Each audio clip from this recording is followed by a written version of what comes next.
好，来继续来看，弄着机车煞来离开，过路人绕纸条倒掠犯人。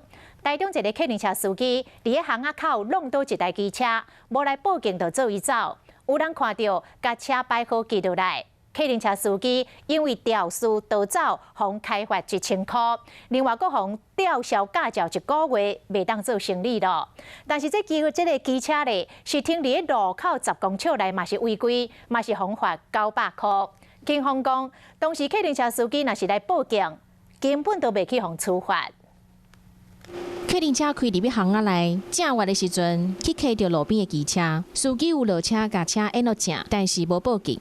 车祸很多啦，一个礼拜平均大概就有2个车祸了。有好心的民众用纸条记客运车的车牌，搭入机车顶悬，技师看到了后报警。客运车司机因为肇事了后做伊走，去用开1000块的罚单，驾照去用扣留1个月。伊若当时有报警，就袂去用罚。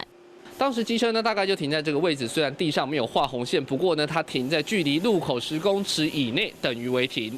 交叉路口10公尺内视同是红线违规停车，只是当下是路口是没有画红线。报案的话，警方到场处理的话，它并不会有这一张罚单的现象出现，只是跟民众来做一个民事上的调解和解而已。机车的技师后来嘛去警方开900块的罚单，理由就是违规停车。